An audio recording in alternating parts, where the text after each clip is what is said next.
আখাউড়া সীমান্ত দিয়ে অবৈধভাবে ভারতে পালিয়ে যাওয়ার সময় চট্টগ্রাম রাউজানের সাবেক এমপি ফজলে করিম চৌধুরী সহ ৩ জনকে আটক করেছে বর্ডার গার্ড বাংলাদেশ।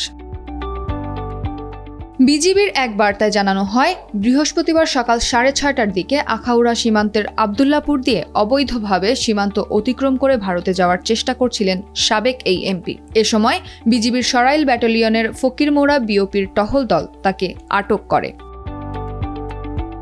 চট্টগ্রাম রাউজানের সাবেক এমপি ফজলে করিম চৌধুরীর সাথে আরও 2 জন ছিলেন। আটককৃত অপর ব্যক্তিরা হলেন আখাউড়ার নূরপুর এলাকার সাবেক মেম্বার মোহাম্মদ হান্নান মোল্লা এবং আখাউড়ার স্থানীয় বাসিন্দা ও মানব পাচারকারী চক্রের সদস্য মোহাম্মদ নাইম চৌধুরী। গত 5 আগস্ট ছাত্র জনতার আন্দোলনের মুখে আওয়ামী লীগ সরকারের পতন ও সাবেক প্রধানমন্ত্রী শেখ হাসিনার ভারতে পালিয়ে যাওয়ার পর থেকেই আত্মগোপনে ছিলেন সাবেক এই এমপি।